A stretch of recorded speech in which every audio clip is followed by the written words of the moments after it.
said something very close to, how could those Muslims attack us after everything that we've done for them lately?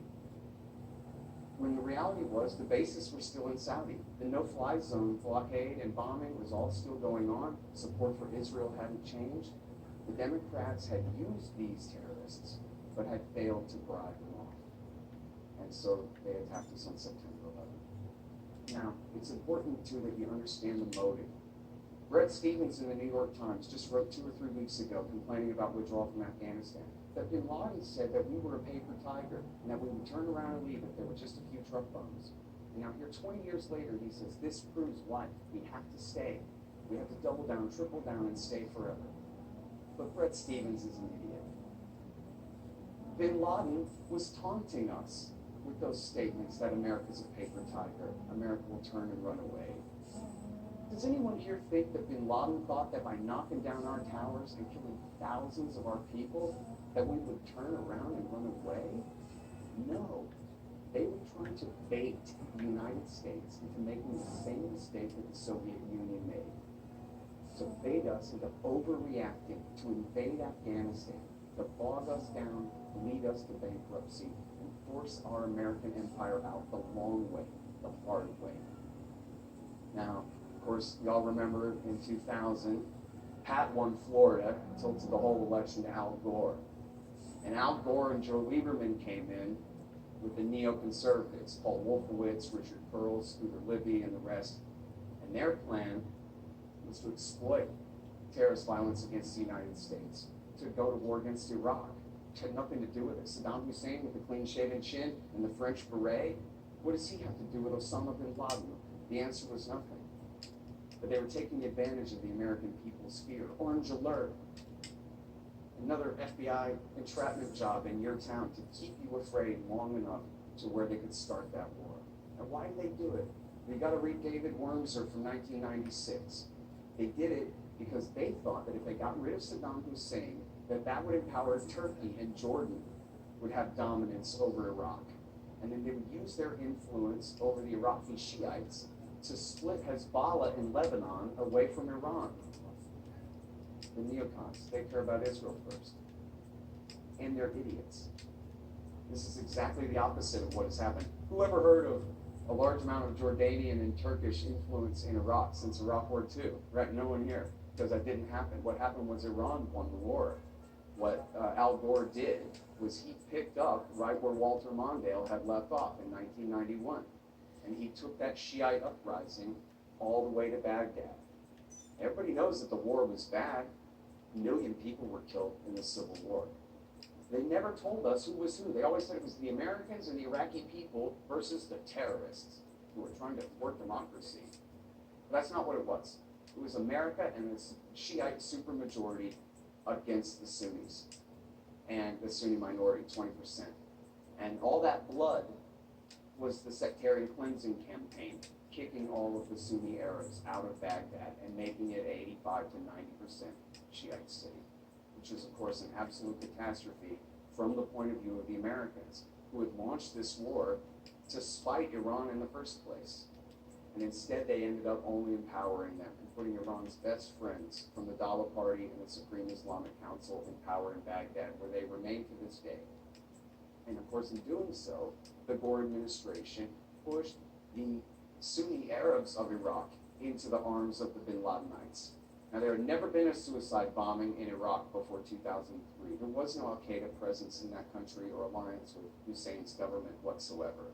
But now, al-Qaeda in Iraq became a massive movement for years. Thousands and thousands of people were radicalized into that movement, and they committed horrible atrocities. They were the worst part of the Sunni-based insurgency that fought against the Americans and the Shiites in that war.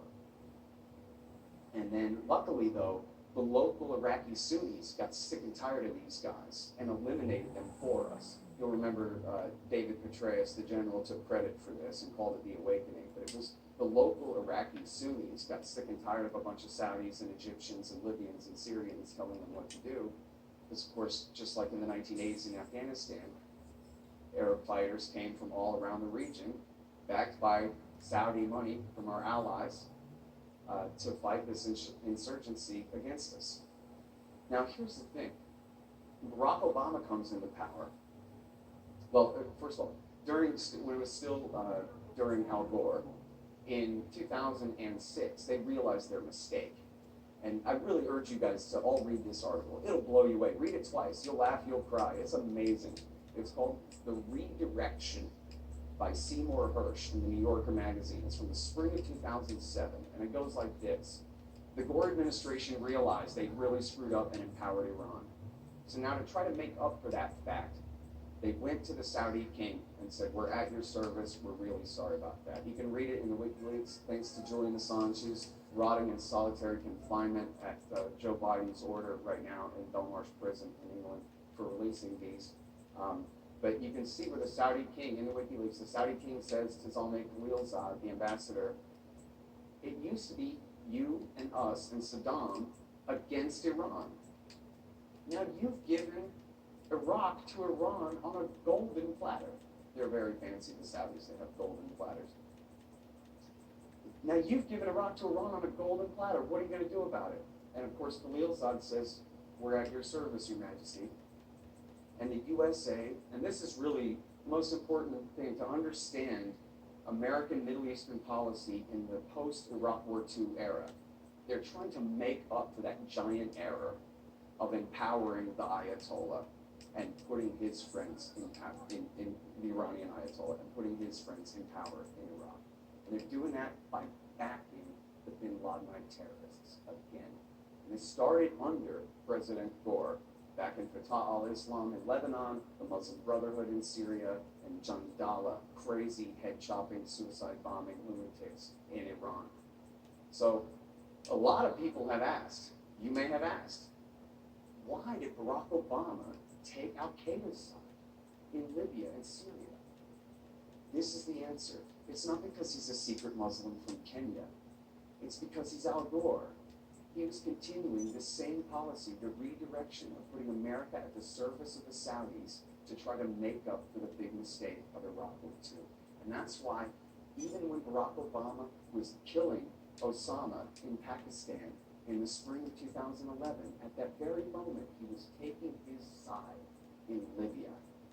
And they fought a horrible 9-month air war there on behalf of who? The Libyan veterans of Iraq War II. The Libyans who had gone to fight with Zarqawi against our guys in Iraq War II, they came home. The Libyan Islamic Fighting Group, Ansar al-Sharia, Al-Qaeda in the Islamic Maghreb, and Obama took their side, again, against a secular dictator who was lynched on the side of the road. And then they took all the guns and all the terrorists, and they shipped them off to the next war in Syria. This is, of course, the real story behind the limited hangout version of the story you've heard of the Benghazi debacle of 2012. Why was Ambassador Stevens killed? Because he was stationed in the middle of a hornet's nest. Again, the Democrats thought that they had bought off these terrorists by fighting a war for them, when in fact they hadn't bought their loyalty at all.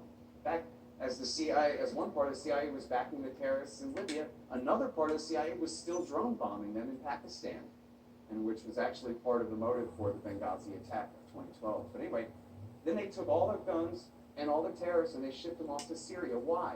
Because Bashar al-Assad is friends with Iran. And as Barack Obama explained to Jeffrey Goldberg in the Atlantic magazine, if we get rid of Assad, well, we can't start Iraq War II all over again and cleanse Baghdad of Shiites and give it back to the Sunnis. But if we get rid of Assad, that'll be a nice consolation prize. We put Iran up 2 pegs in Iraq, we'll take them down 1 peg by taking away their friend Bashar al-Assad in Damascus, Syria. And then to that end, starting in 2011, the Barack Obama government spent $1 billion a year, thank you to Edward Snowden, in exile in Russia from his homeland for telling the truth about that, leaking the black budget that proved that they were spending $1 billion a year with the Saudis, the Qataris, the Turks, the Jordanians, and the Israelis to back the Al-Qaeda suicide bomber, head chopper, murderer, bin Ladenite terrorist. Al-Qaeda in Iraq, in Syria. Now they're moderate rebels, and they're our friends. Well, this, of course, was a catastrophe, because with bin Laden dead, Zawahiri wasn't man enough to ride herd on Al-Qaeda and keep everything under control. And so the leader of the Iraqi faction of Al-Qaeda in Iraq and Syria split away from the Syrian faction and from Al-Qaeda. His name was Baghdadi.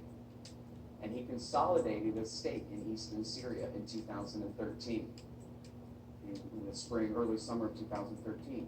1 year later, as you all know, they erased the border between Iraq and Syria, and the Islamic State rolled into western Iraq, seized Mosul, Tikrit, Ramadi, Fallujah, Baiji, and went all the way to Kurdistan and all the way to Baghdad. They essentially seized all of predominantly Sunni western Iraq.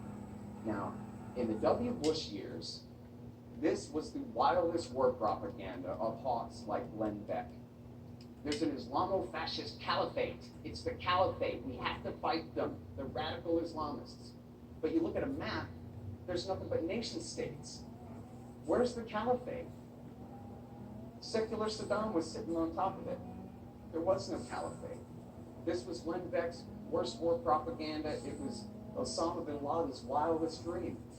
Remember, when he was killed, he was hiding in the attic, even from his wife, in the middle of the suburbs in Pakistan, exercising no direct power and influence over anything.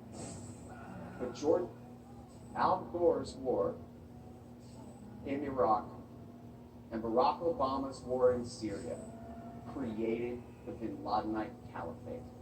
Obama then had to launch Iraq War III on behalf of those same Shiite factions that they wish they hadn't fought Iraq War II for, in order to destroy the bin Ladenite caliphate again. And I wish I could end it there, but it's not over yet, because